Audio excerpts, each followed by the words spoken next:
Okay, welcome. This is week number 5, episode number 5, Naked in a Graveyard. We're so glad that you're here with us that are live in the room, and those that are now watching online with us as well. For those in the room, if you didn't sign in, please do so. And if it's your first night, just fill out some of that information and we'll add your name to the list then. I know it's extremely warm outside in the weather here in Oklahoma, and we're glad to be in some at least cooler air than we might have had kidding here. And it's always fun to get to come and talk to one another. But let's go ahead and begin to get started so we can cover as much of chapter 5 as we possibly are able to do. Let me remind us that in paradise, Adam lived in a world with 2 trees. And Adam chose to live in a world with only 1 tree. And when God came looking, He found Adam naked and in a garden. So exactly what kind of world was it that Adam then created? This seminar is about the cultural consequences of living in a world with only 1 tree, one way of knowing things. Tonight's topic is chapter 5, Abraham, the father of immigrants. You will recall from our last episode, the very last sentence or two on the chapter 4 as it ended, we had discussed whether or not Genesis was the product of literary plagiarism.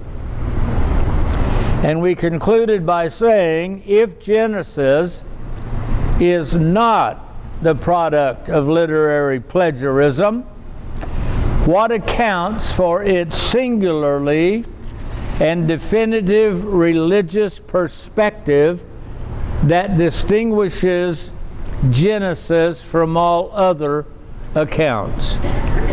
If it's not plagiarism, what makes and distinguishes Genesis as totally distinct and different? That's what we're going to explore this evening. Abraham, the father of immigrants, page 104 in the book. Ma'am, we've got an extra book back there if you'd like to borrow one. Yes. It'd be easier to follow along, I would think. Abraham's hometown is historical. Abraham lived in the city of Ur at the eastern end of Iraq, not far from the Persian Gulf.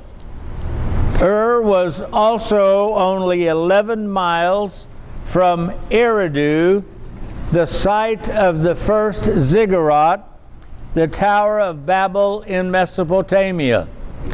You have there on page 104 a diagram, a map that if you see the Persian Gulf in the right-hand bottom corner, you can then see Ur and Eridu just barely inland from there. And on page 105, you see a photograph of the remains of the Tower of Babel. It also is historical. It is the first ziggurat that was made then in Eridu. That's a photograph of what's left of it. Also on page 105 is a photograph of the ruins of the great ziggurat of Ur where Abraham lived. And on page 106 you can see a current picture where it has now been partially before the Iraqi war. You will also see there a picture of Queen Puabi, her gold headdress from 2600 BC that has been recovered from the royal tombs of Ur. She lived 800 years before Abraham. I am trying to establish in our minds and for us the historicity, the historical reality that exists in the stories. I will also admit that just have a historical background, that does not necessarily mean the interpretation of that story that we have in Genesis is the correct one. That's what we're going to be looking at tonight as we go forward. But at the very least, it's not a fable. It is not an invented mythology without a basis in historical fact that happened. I've mentioned before the prior study back in 2008, these things I believe, and you have greater detail on all of that. We're just building on that foundation. So the Tower of Babel is historical. The city of Eridu is historical. The city of Ur, Abraham's hometown, is historical. Queen Puabi in 2600 BC is historical. 800 years later, Abraham is also historical. Abraham is the reason, the singular version within all of the Semitic accounts of creation that have been found. Abraham is the reason that we have the first 11 chapters in Genesis. Abraham is that singular event that we're going to look at. Abraham is the reason there is a Jewish Tanakh and a Christian Old Testament. Abraham's encounter with the One. The eastern end of Mesopotamia was also known as Chaldea. From the top of their ziggurats, their towers of Babel, the Chaldeans created astronomy, the science of the mathematical calculation of the movement of the sun, the moon, and the stars, from which they developed the calendar by which they calculated when to plant each year's crops. They invented mathematics so they could predict where the stars were when there was a storm and they couldn't see them at night. The Chaldeans kept meticulous records of astronomical events.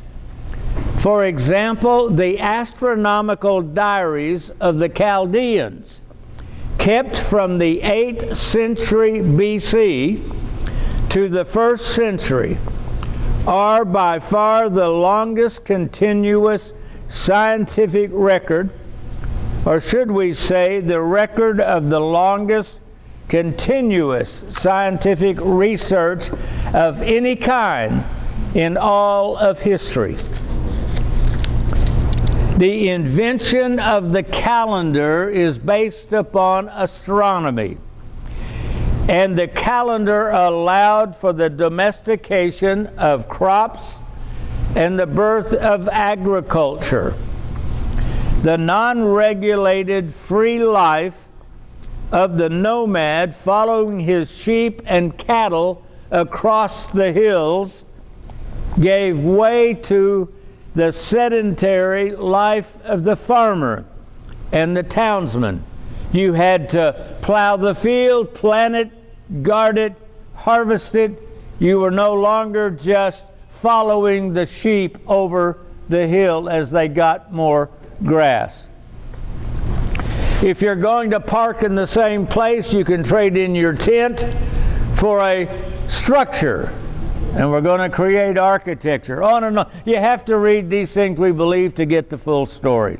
Their calendar regulated their lives by telling them when to plant and thus when to expect a harvest. Now this is just key. The moon's 28-day moon cycle became the monthly. Our word month is moon, comes from moon. Monthly cycle used then for business payments as we pay everything. The annual cycle of the seasons became the yearly payment of our taxes to the government we're now going to create to guard the land and the cities that we're now going to invent. It was not long before the science of astronomy, which controlled their agricultural life, soon controlled their lives. The stars controlled their lives, their livelihood, by telling them when to plant. You have to know when it is, where you are somewhere in the seasons to plant your garden, to plant a crop. If March or April, if you don't have a calendar, how do you know when it is? So the stars began to control them by telling them when to plant. The stars can control their lives by also now controlling their futures, predicting when they would harvest. If we plant now, we should be anticipating a harvest such and such in the future. It was astronomy that told them when to plant. It became astrology that predicted their future destinies in their lives. Astronomy and astrology were the flip sides of Chaldean science. If the calendar tells me when to plant, and my calendar are the stars in the skies, the constellations, whenever Orion is standing straight up, we do this. When he's beginning to lay down, we better do that. So it tells us, I don't know whether I ought to go on a trip or not. Well, it depends upon what the stars tell me. Should I marry this guy or not? Let's see if the stars can help. The stars began to become astrology and regulated their lives personally and socially the way it also did agriculturally. The Chaldeans were especially active in the elaboration of astrology and describing everything to the movements of the stars. They supposed that the course of the phenomena of the world is guided by influences contained in numbers and numerical proportions. They became mathematical predictors as well. Thus they glorified visible existence, leaving out of consideration the intelligible and invisible. While exploring the numerical order as applied to the revolutions of the sun, the moon, and other planets as they revolved, and the fixed stars, the changes of the yearly seasons, and the interdependence of phenomena in heaven and on earth, they concluded that the world itself was God, thus profanely likening the created to be itself the creator. I just quoted Philo of Alexander. We're going to quote him extensively here. Philo lived at the time of Jesus. He lived in Alexandria in Egypt. He is one of the most famous Jewish philosophers, theologians ever produced inside Judaism after during the time of Christ, and we haven't got time to go into anything else about Philo, but here he's making observations about Mesopotamia.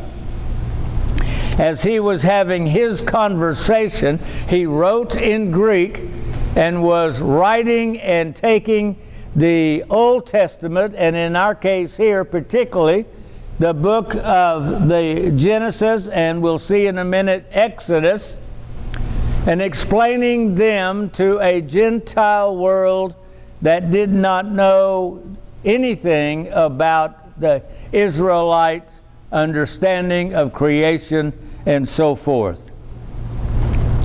This was the world of the Chaldeans, the Babylonians, the Mesopotamians, the world of the Fertile Crescent. In this world with this creed, Abraham had been reared and for a long time remained a Chaldean. This is his culture. He lived, was born, and lived his life in a culture with a single tree, rational understanding of the visible planets in the sky and the stars. When the only world you have ever known is a world of the five senses, you cannot conceive of any other kind of world. We live in such a world today that says there's only the empirical world of the five senses. Maybe you haven't got that message, but your children, and most assuredly your grandchildren, have.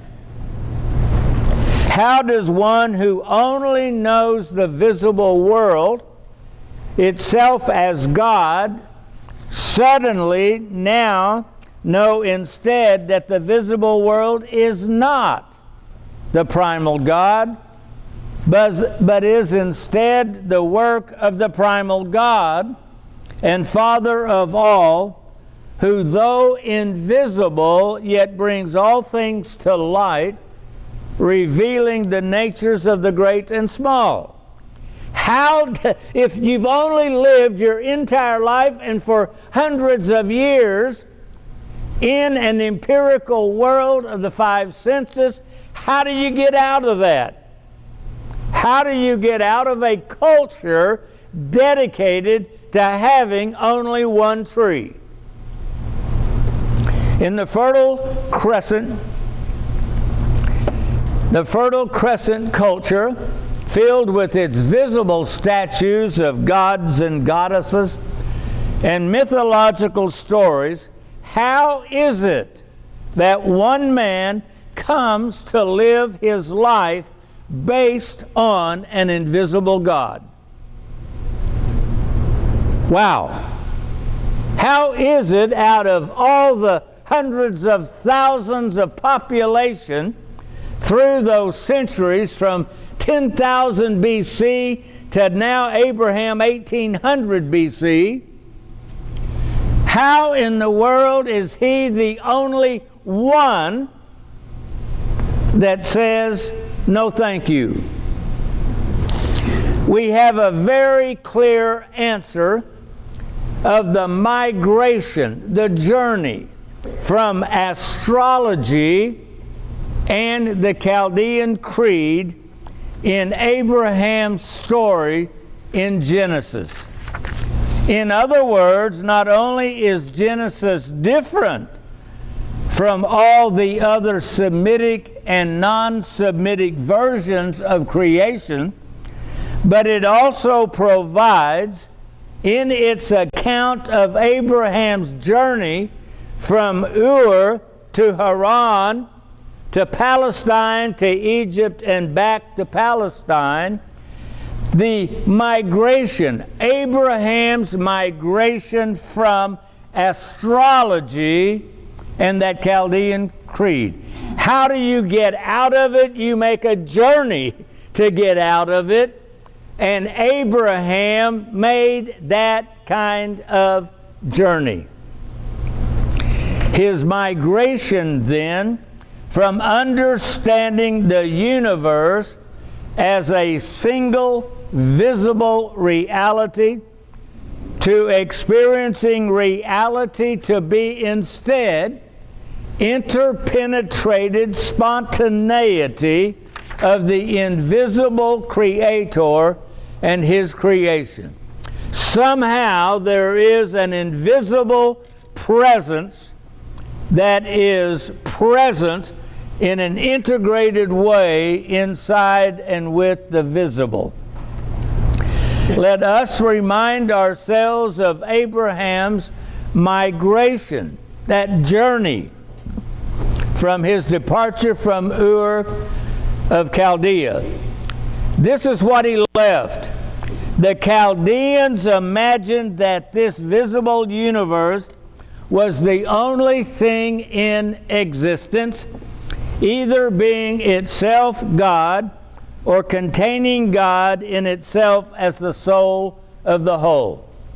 You may be looking at me and wondering, what in the world are we doing talking about this kind of stuff at a church? It is because we live in a Chaldean world here in 2023. Whew, I don't think we do. I know we don't think we do, but that world out there is a Chaldean world. No. Why don't we just go pick up Stephen Hawking's The Grand Design, recently published, though he's now passed away. If you can make your way through it, I assure you it is the being on the witness stand in behalf of a one-tree world. Everything here, and they even admit we have to be rationalistic, and nothing outside of our rationalistic explanations for the universe count. This is the world out there that our grandchildren and children are being raised in. It's the world we're living in, even if we don't admit it. Genesis chapter 12, verse 1. Now the Lord had said to Abram, "Get out of your country, from your family and your father's house, to a land that I will show you. I will make you a great nation. I will bless you and make your name great, and you shall be a blessing. And I will bless them that bless thee, and curse him that curses thee. And in thee shall all the families of the earth be blessed." So Abram departed as the Lord had spoken to him, and Lot went with him. Genesis 12:7.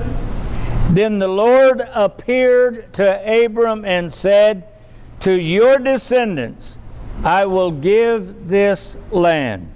And there he built an altar to the Lord who had appeared to him. Genesis. After these things, the word of the Lord came to Abram in a vision, saying, "Do not be afraid, Abram. I am your shield, your exceedingly great reward." Genesis 15:6.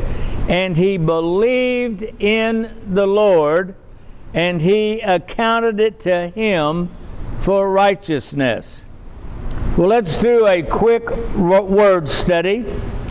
The Greek language contains several different words pertaining to sight and insight. Let me remind you that the oldest version of the Old Testament is the Septuagint, authorized by the Jewish Sanhedrin in around 250 BC for the translation from Hebrew into Greek. The Hebrew versions that exist today were invented after the destruction of Jerusalem in 70 AD. The Great Bible, the Great Rabbinic Bible, coming into existence finally around 1000 AD, and finally was published as the Great Book in 1500, the early 1500s AD, by a Christian printer in Venice. It is the Septuagint that is in Greek the oldest extant version of the account of Genesis. So therefore, we're going to talk about the use of the Greek language and some of the words we have already just read in the account in English. In the story of the blind man in the New Testament, in the Gospel of John, also written in Greek, John uses the verb blepo 9 times in a very short passage to indicate physical sight. In verse 37, when Jesus tells the blind man that he has seen the Son of God, St. John switches abruptly to the verb horao, which means to perceive. By making this change, which in Greek jumps out at the reader or listener, St. John emphasizes the fact that Jesus had opened the blind man's physical and his spiritual eyes, thus enabling him to perceive both physical and spiritual reality, both trees and houses and people, and the Son of God, whom he has come to recognize through the eyes of faith. Another common verb for seeing in the New Testament, theomai, which has more a sense of watching or to behold something. This is the verb translated as behold in John 1:14. Behold, the Word became flesh and dwelt among us, and we beheld him. And the word theomai is therefore the root of the word theater, where we go to watch something happen. Mark and Luke use a different word, paratereo, specifically and exclusively to describe the Jewish religious authorities watching Jesus with ill intent, spying, if you will. St. Luke uses this verb again in Acts 9:24 to describe the Jewish religious authorities in Damascus watching the gates of the city in an attempt to capture and murder St. Paul. Watching, seeing, perceiving. In English, it gets lost sometimes in the telling of the story, but not in Greek. St. Paul uses the term skopeo to indicate observation. Like horao, this use is an analogical. Wow, what a word. St. Luke uses it this way in Luke 11:35. We will get to analogical here in a little bit, by the way. Another Greek term, eido, is also used in Greek Old Testament, the Septuagint, the LXX, the Septuagint. It means simply to see what is visible, your normal eyesight. The past tense of that verb, oida, means I have seen. But it came to being used to mean I know this. Because I know it because I have seen it with my own eyes. This is something I know because I was there, and I know what I'm talking about because I saw it. And so when it's used in the past tense, it means I know something. I now know this because I've experienced it by being there. Oida is knowledge of the physical world. Now let's come back to Abraham. Regarding Abraham, Genesis 12 says, "Then the Lord appeared to Abram and said, to your descendants, I will give this land," and there he built an altar to the Lord who had appeared to him. The term translated appeared and had appeared is that verb horao, which means to perceive.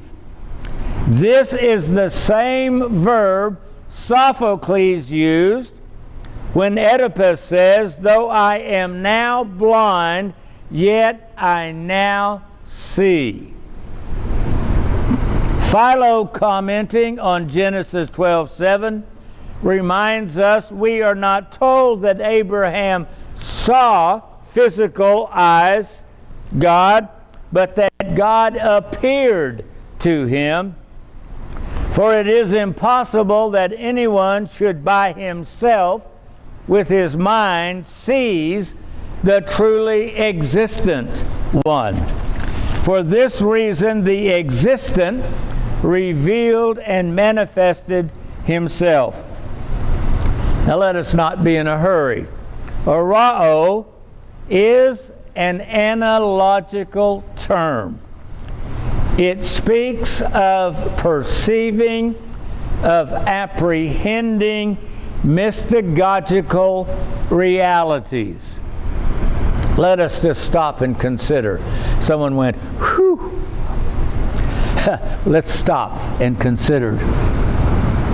Harry's very grateful for that one. We're glad to have Harry with us. He got his driver's license renewed.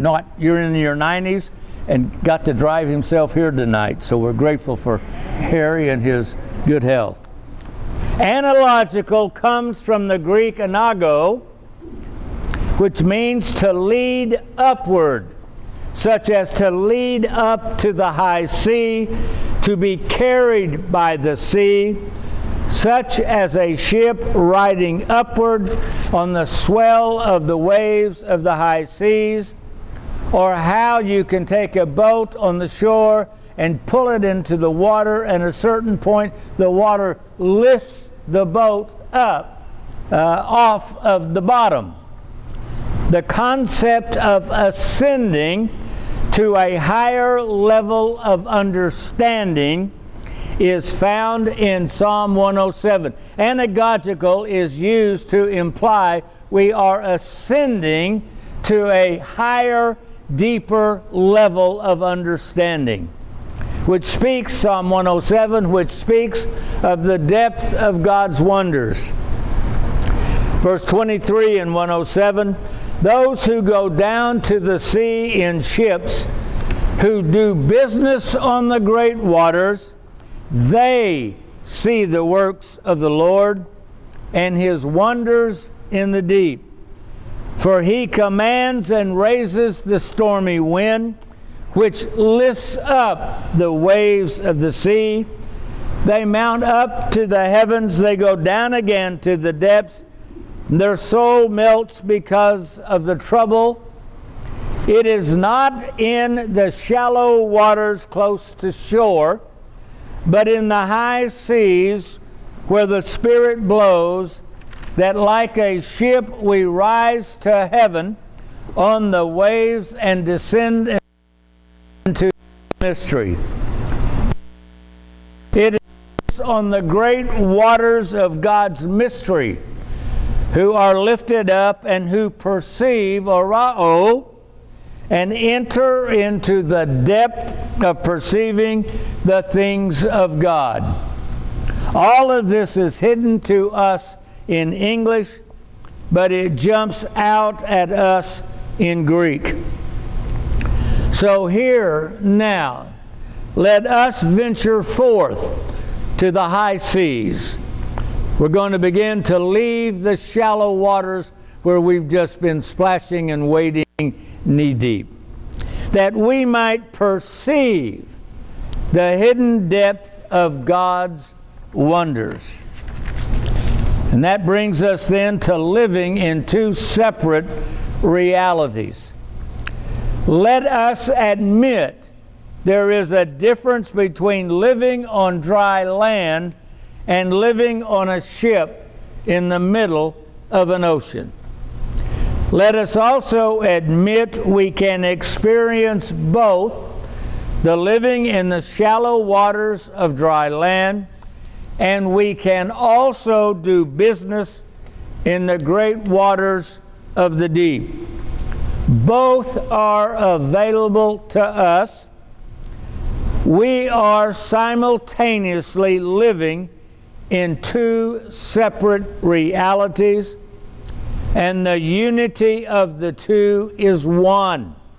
One reality, two trees in creation, all creation. Abraham was born into his Chaldean world, a world of inherited assumptions. Remember, we dealt with the problem of assumptions, was it last time? In that box. He was born into a world of inherited assumptions about the nature of the universe. The Chaldeans were especially active in the elaboration of astronomy and astrology, and ascribed everything to the movements of the stars. They supposed that the course of the phenomena of the world is guided by influences contained in numbers and numerical proportions.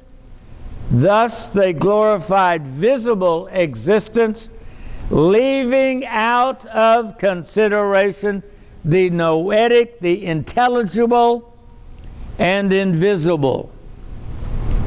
While exploring numerical order as applied to the revolution of the sun as they revolve the sun and the moon and other planets and fixed stars, and the changes of the yearly seasons and the interdependence of the phenomena in heaven, what they saw, the interdependence of what they saw in the heavens and what was happening on earth, they concluded the world itself was the eternally existing God.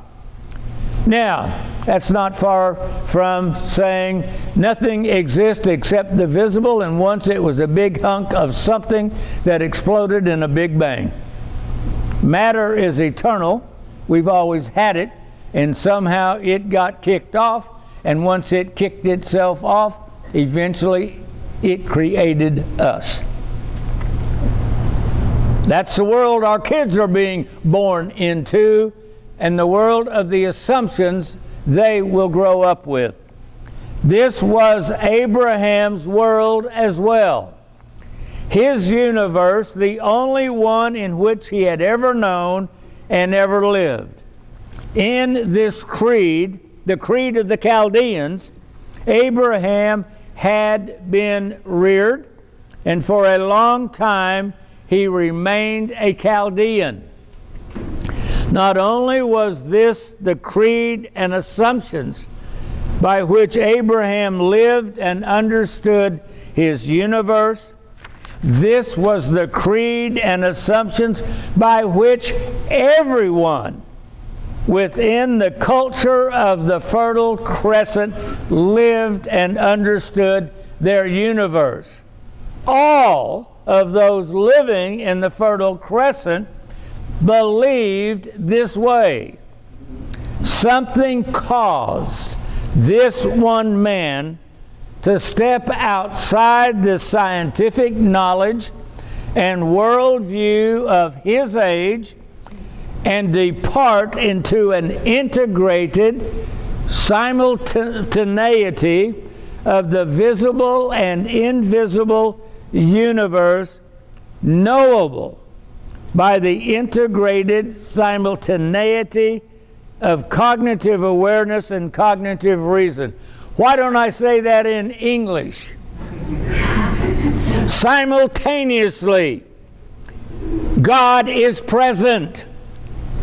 Interpenetratedly, not over there, and we're over here, and somehow we're separated. There is no separation. There's only the paradise that God created that became invisible to Adam and Eve once they chose the visible piece of fruit. They chose a physical, visible world with only that tree in it, and suddenly their hearing died, their eyesight died. They couldn't see what now had become invisible to them, but it never left. It was still there. They just couldn't see it. They couldn't hear it. They had now placed themselves inside a box, the claustrophobic box of their five senses. Cognitive awareness, the ability to be aware of the presence of the invisible.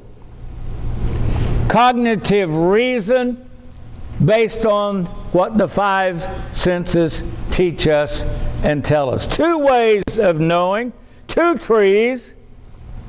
That is, Abraham chose. Adam chose the opposite. Abraham, out of the blue, it looks like, we know God came to him, but he said yes to something invisible appearing to him. Abraham chose to live in a singular whole that contained the visible and the invisible simultaneously by using both his cognitive reasoning based on his senses as well as using his cognitive awareness of that which was not knowable by his five senses. Genesis 12:1. Now the Lord had said to Abram, "Get out of your country, from your family, your father's house, to a land that I will show you." So Abram departed as the Lord had spoken to him, and Lot went with him. Invisibly and audibly, Abraham heard the invisible, existent one, and Abraham knew cognitively that he must abandon his assumption and the assumption of his culture regarding his and its understanding of reality only being the visible. He had to act on that. Remember, Abraham and his culture assumed reality was only the objective reality created by the five senses. The world Abraham assumed he lived in was nothing more than the objective reality created by his five senses. That is, Abraham assumed that a reality was nothing more than what he could see or hear or taste or touch. Abraham had been completely immersed in the Chaldean way of fixing his thoughts on the choral movement of the stars with no apprehension at all of a harmonious and knowable order of things outside the world and the sphere of his senses. Something changed Abraham. Then it was the inaudible voice Abraham heard called him to depart. It was inaudible. His physical ears did not hear it, but the ears that hear the inaudible did hear it. Called him to depart, to migrate from the claustrophobic land of the senses and to immigrate to the larger land encompassing the interpenetrated simultaneously of the visible and the invisible. It is in abandoning the assumptions which unaware limited our ability to solve the nine-nut problem last week. Our assumption prevented us from solving the problem. It was by giving up our assumption of there being only a box, solution open before us. Likewise, when Abraham changed the habitation of his thinking, the dwelling place of his assumptions, he could not help but know that the physical world is not sovereign, but is dependent, not governing, but governed by its creator and first cause. It was then, after abandoning his cultural assumption of the nature of reality, the cultural assumption that there is only the physical world and our human reason, rationality that knows the empirical. That assumption that that's all there is and there's only one way of knowing, you must abandon that box if you're going to find the answers and the problems of life. Abraham's mind then saw for the first time with its recovered sight. The same way last week when we stepped outside of the box, you saw a solution. You saw what happens when you gave up the assumption of a box. For before a great mist had been shed upon his mind by the things of the senses, and only with difficulty could his mind dispel this mist under the warmth and fervor of higher truths, so be able, as in a clear open sky, to receive the vision of him who so long lay hidden and invisible. He could now begin to perceive the God who was appearing to him. Genesis 12:2, I will make you a great nation.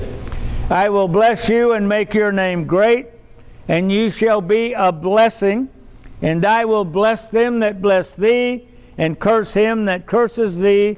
And in thee shall all families of the earth be blessed. Abraham's name was changed from Abram, an overseer of astrology and meteorology, taking care of the Chaldean tenants as a father would his children, and instead he became Abraham, Father Abraham, the father of all those who would migrate from the assumption that reality was limited to their objective reality created by the five senses, and become an immigrant dwelling in a new world, the interpenetrated reality of the visible and the invisible. You're either living in a world with one tree or with two trees. It takes a migration, getting out of the box, in order to move into and living within. Not just thinking there's a world with two trees, but now living in a world with two trees and beginning to learn how to live in that kind of world. Abraham became the father of those who live in the midst of the seen and the unseen. The father of those who declare, I believe in one God, the Father Almighty, maker of heaven and earth, and of all things visible and invisible. This is the blessing. Those who believe become fathers and mothers to others who believe. Those who immigrate become the fathers and mothers of others who also immigrate. Wow. We covered a whole lot of heavy stuff. This is a great stopping point to catch our breath. Okay, let's continue now. I don't know what page we're on in your book. Abraham and Mesopotamian culture. Abraham and Mesopotamian culture. Everyone is born and reared in their culture. The multiple tablets and version of creation and the deluge, the flood, discovered by archaeologists collectively represent the culture of the Fertile Crescent, whether it is a Chaldean version, Babylonian version, Assyrian version, or an Egyptian version. Even the generic Semitic version may reflect this common Mesopotamian culture. However, inside that Semitic linguistic culture that we discussed in our last episode, and inside all the shared versions of the Fertile Crescent culture, Abraham stands alone. Abraham chose to live in a different world, a larger world than the world created by the assumption that reality is nothing more than the objective reality perceived by our five senses.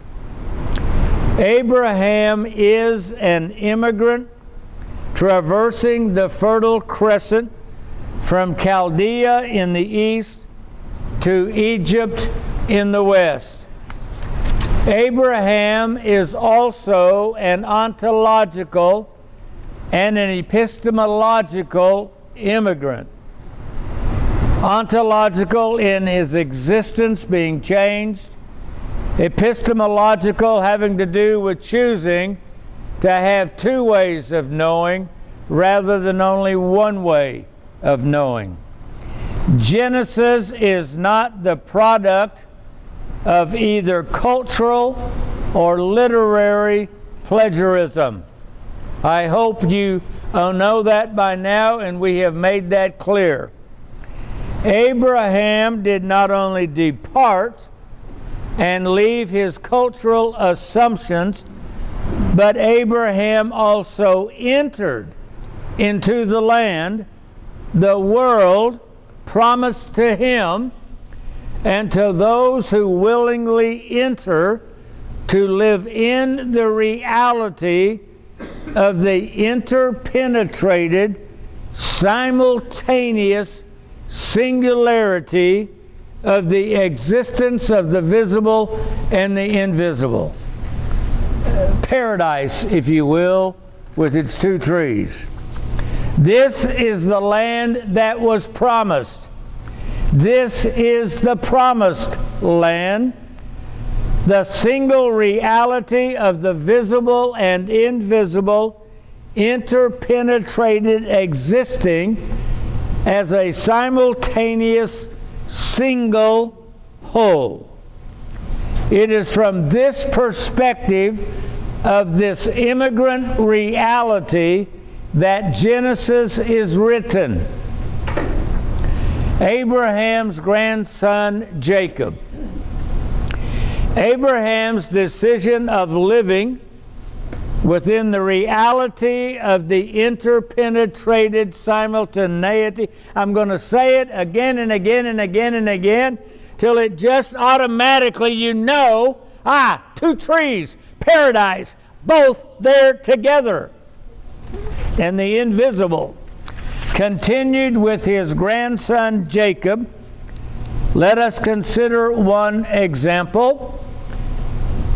Having stolen his brother Esau's birthright, Jacob left Palestine and traveled northward towards Haran, where his uncle Laban lived. After departing Beersheba, by nightfall, Jacob found himself in an isolated area. It is here that Jacob's dream of the ladder occurred. In the dream, the Lord said, I am the Lord God of Abraham, your father, and the God of Isaac. Do not fear the land on which you lie. I will give to you and your seed. Genesis 28:16, then Jacob awoke from his sleep and said, surely the Lord is in this place, and I did not know it. And he was afraid and said, how awesome is this place! This is none other than the house of God, and this is the gate of heaven. The same existing one who had called Abraham out of his assumptions and the epistemic assumptions of the Fertile Crescent culture revealed himself to Jacob. Jacob's response reveals to us the promise of the land made to Abraham is not about literal dirt. That will upset some of our Protestant friends who like to be Zionist. It is not about a piece of dirt. The very presence of the invisible one in this visible place revealed not only the existence of the invisible, but the interpenetrated simultaneity of the visible and the invisible. The invisible is present in this place.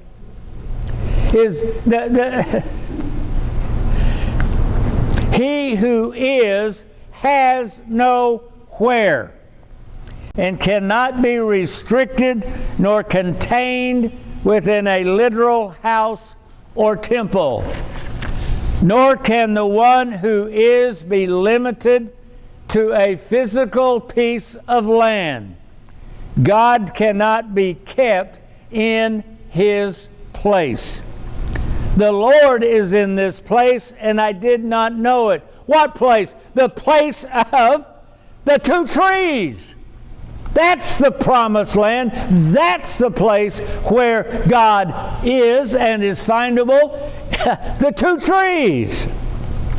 Jacob knew his rationality had failed to know, had failed to detect, and had failed to be aware that the invisible one was here and present. I didn't know. He was here.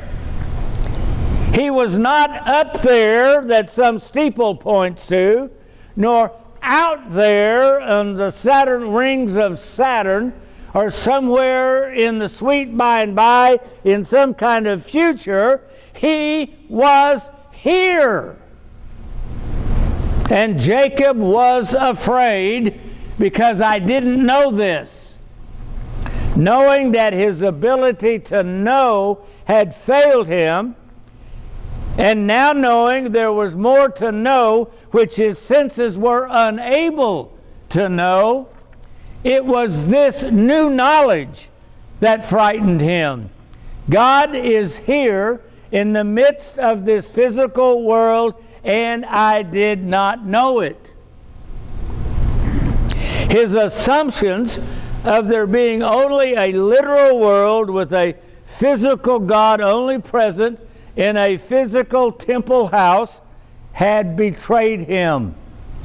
It was within this illumination, within this revealing of reality being simultaneously penetrated, that Jacob now entered. He entered that promised land. Here already, now already, in the illumination, in this insignificant, isolated field, he found himself in the presence of God. This was the dream. This was the vision. The angels were ascending and descending. Here already, now already, within the physical world already, the invisible is present. This is the land offered to Abraham and his seed. It is the land offered to those who dwell within this reality, not the physical dirt somewhere on the globe, but the land, the living within the reality in which both the visible and invisible are present. That's the promised land. That's paradise. It was on this day that Jacob became a descendant of Abraham. It was on this day Jacob began living in the land that had been promised to Abraham and to his seed, his descendants, those that would follow him into that land, not a piece of property and dirt. It was on this day, by living in the land of this reality, that the invisible one became the God of Abraham, Isaac, and Jacob. Wow. It wasn't just because he was biologically the grandson of anybody. He experienced the invisible presence and became the God of Abraham, Isaac, and now that God that was the God of Abraham and Isaac was now his God experientially in that world that he would now live in. The house of God is not this that is all around me, consisting of things at which we can point or that fall into our sense perception. Generally, no. Not such is God's house, but invisible, withdrawn from sight, and apprehended only by soul as soul. This is the house of God. The house of God was not a physical temple, nor was God containable within the visible. Jacob is saying this field is not a temple of God, normally understood as a physical temple, but this field without a temple is the temple of God. That is where God is. He is everywhere. This is the world and the fullness thereof. For those for whom the shore is no longer in sight, the illumination revealing reality reveals creation itself. We're no longer waiting in the shallow shore, are we? Which in turn reveals not only that there is a creator, but reveals the all-encompassing awareness of the Word. The Word, the creating agent, actively, invisibly present here already, now already, within creation already. Who then can that house be, save the Word, who is antecedent to all that has come into existence? I just quoted Philo of Alexandria, a Jew who had not yet heard of Christ, talking about the coming Logos. It was the vision of the Word that Jacob received when he emphatically declares, this is not the house of God. This isn't a temple. Having seen the Word, the Logos, as the creator of creation, Jacob now knew creation was not the house of God. The literal and visible was not a self-contained reality locked in. The visible, and God was somehow locked inside of it, inside a temple. Jacob knew the physical is not the house in which mankind lives. The house of God in which mankind lives is the reality of the Logos, the Word, the reality of that interpenetrated reality, the visible and the invisible. Okay.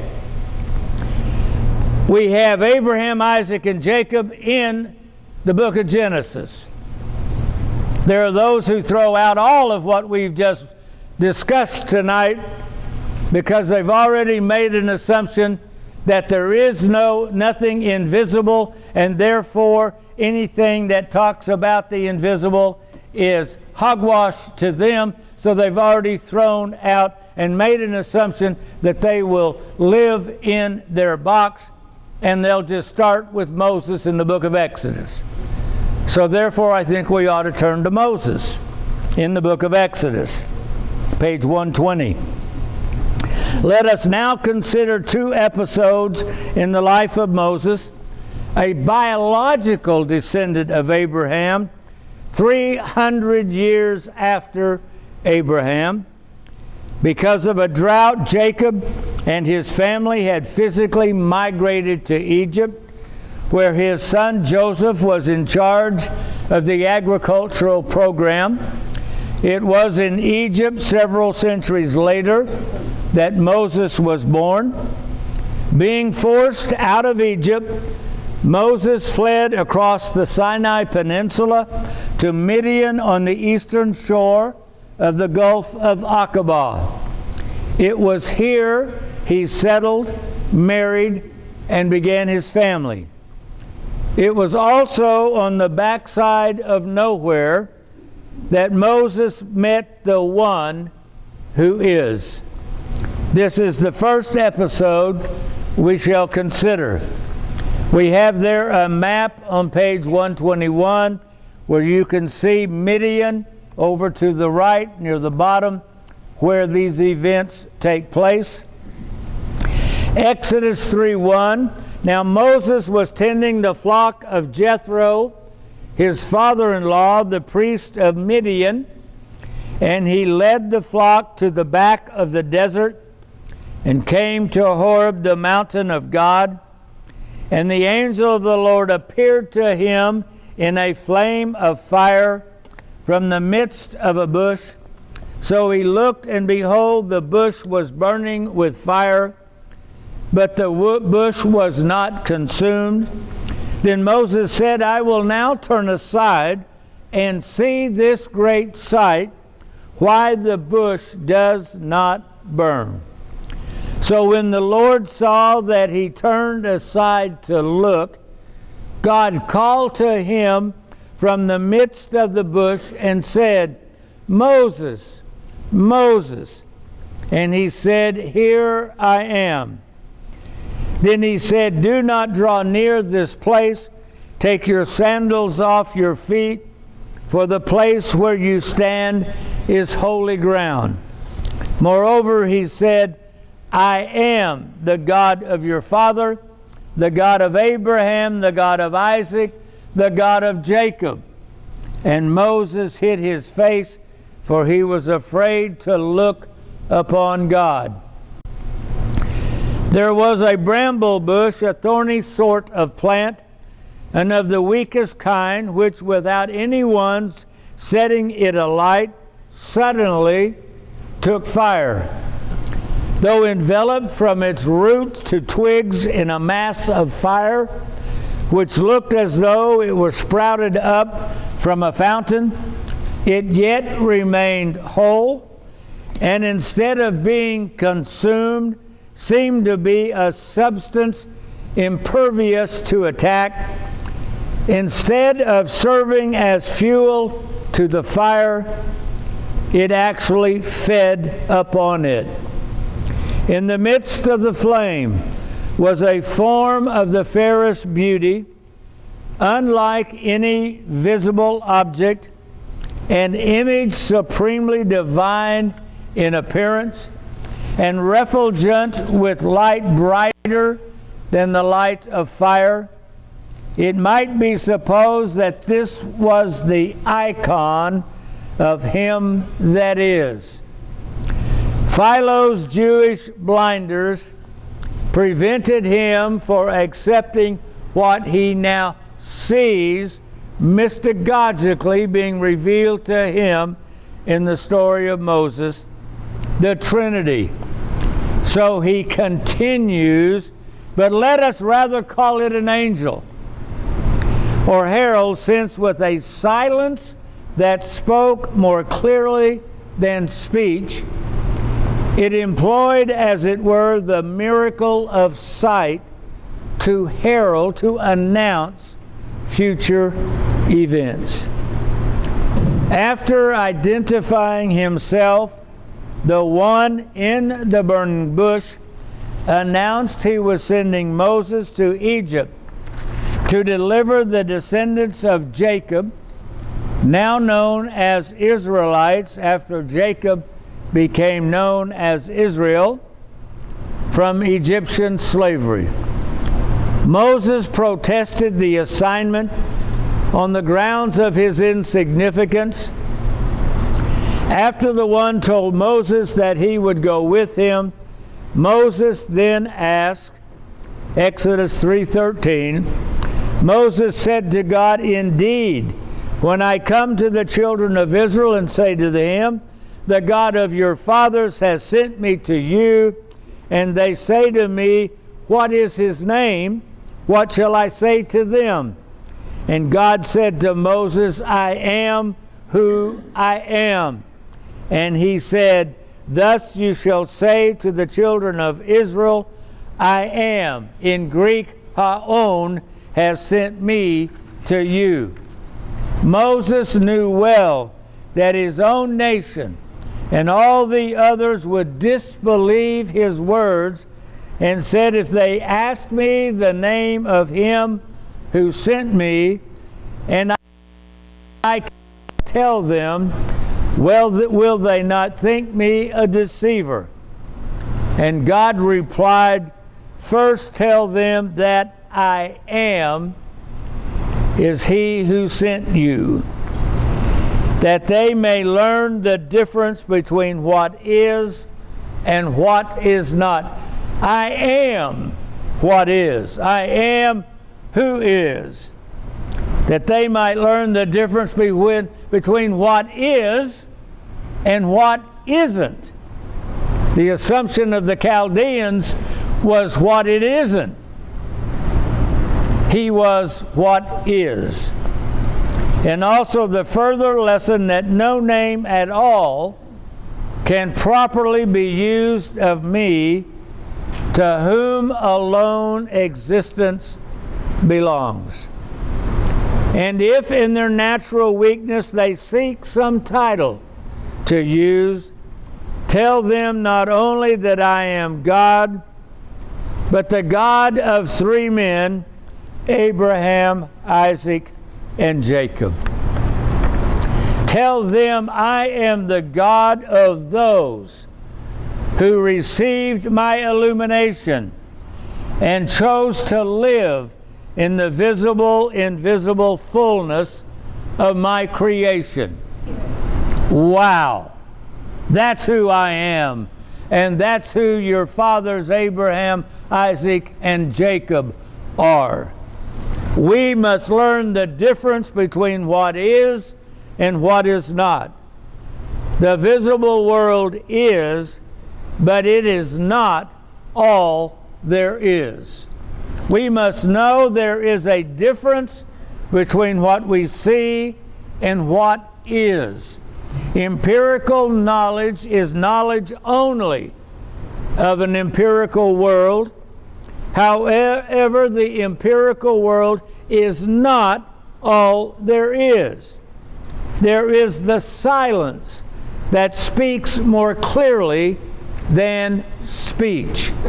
A silence which not only speaks, but also gives sight that we might see what our and cannot see.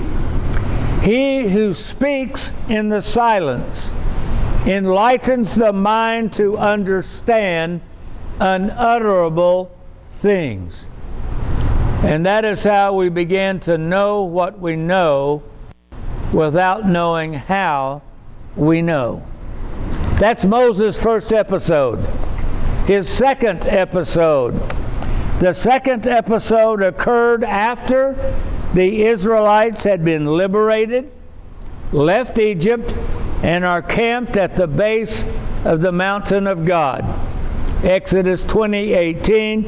Now all the people witnessed the thunderings, the lightning flashes, the sound of the trumpet, and the mountain smoking. And when the people saw it, they trembled and stood afar off.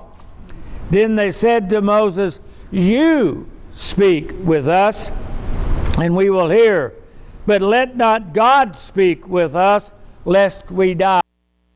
He said to the people, "Do not fear, for God has come to test you, and that his fear may be before you, so that you may not sin." So the people stood afar off, but Moses drew near the thick darkness where God was. Moses entered, we are told, into the darkness where God was. That is, into the unseen, invisible, incorporeal, and archetypal essence of existing things. Thus he beheld what is hidden from the sight of mortal nature within visible creation. You see, creation itself is iconic. It is simultaneously both visible and the invisible that it depicts. This is the darkness of creation, the unseen within the seen. You could put it another way, the fingerprints of God are all over his creation for eyes that see them. There is a greater darkness than the nightfall darkness of creation. Moses drew near the thick darkness of God. Let us consider how thick the darkness of God must be. Darkness disappears in the light, the more so as there is more light. Knowledge makes unknowing disappear, the more so as there is more knowledge. However, think of the darkness of God not in terms of deprivation, but rather in terms of transcendence. And then you will be able to say something truer than all truth. Namely, that the unknowing regarding God escapes anyone possessing only physical light and the knowledge of beings, of things. Light and knowledge of beings. His transcendent darkness remains hidden from all light and concealed from all knowledge. I realize we've been here a while.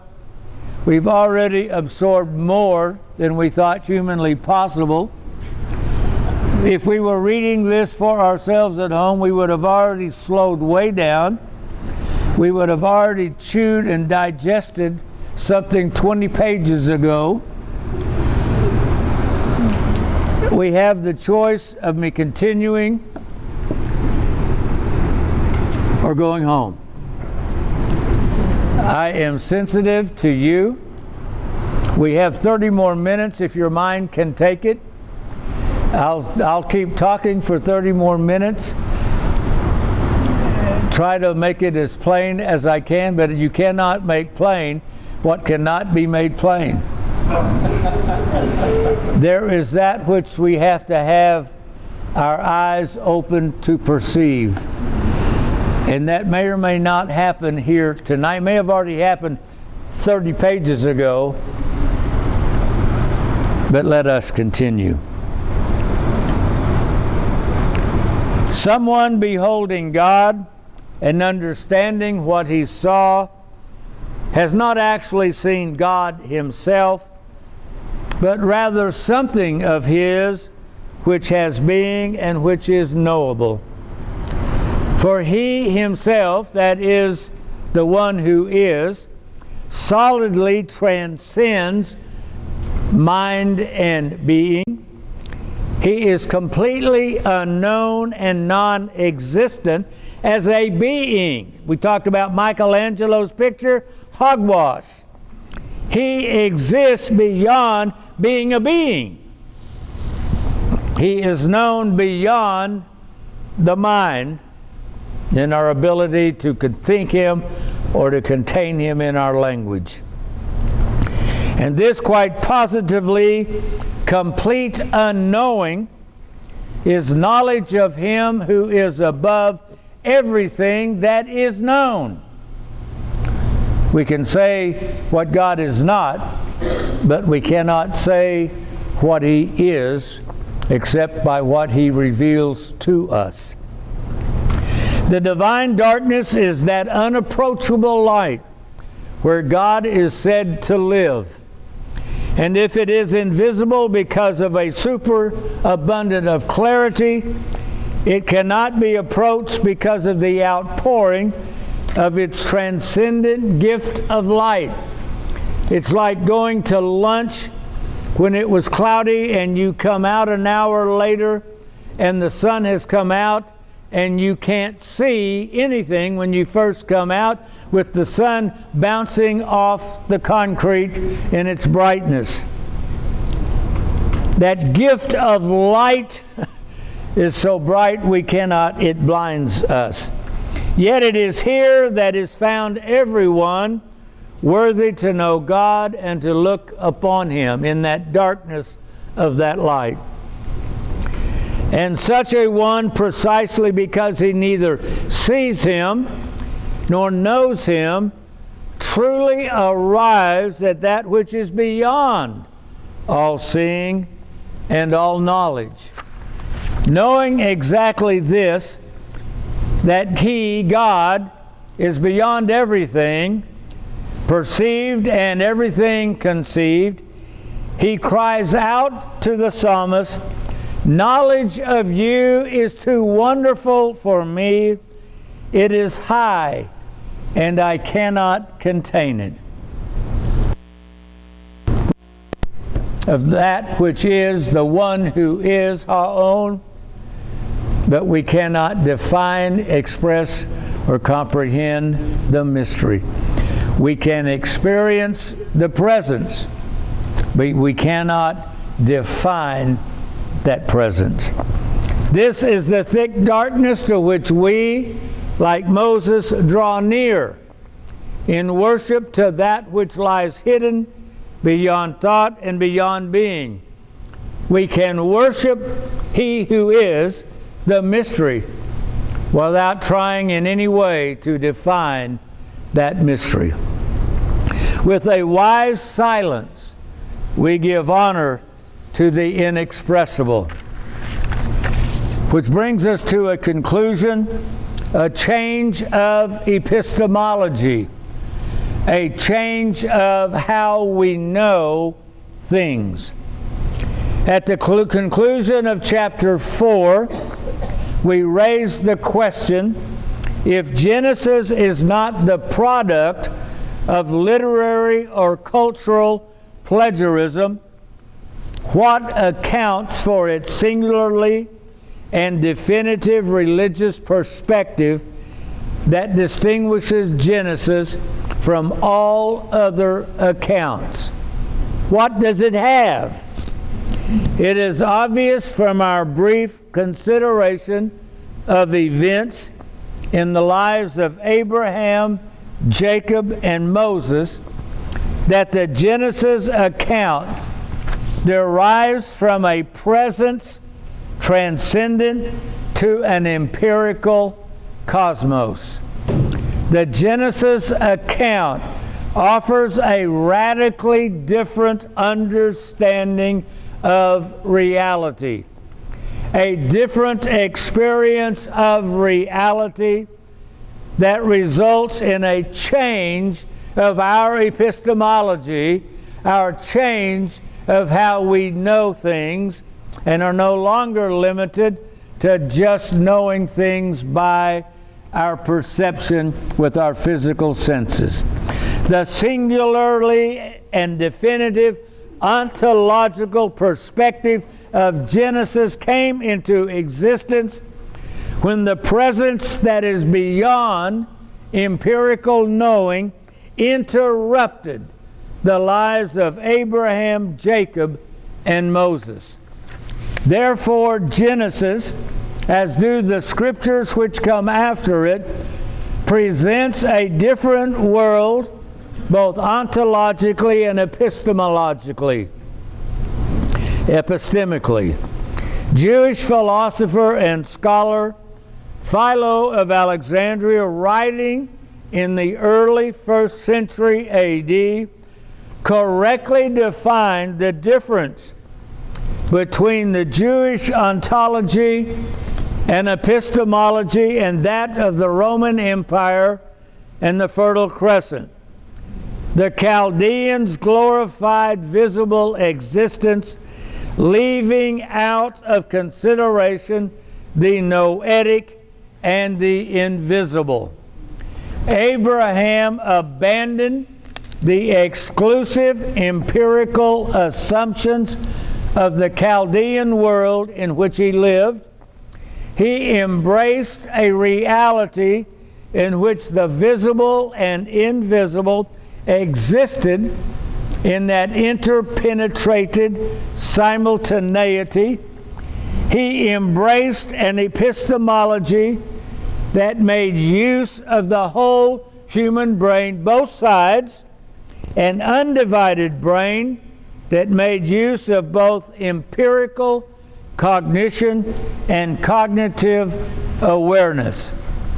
Abraham abandoned the assumptions of his culture and his world.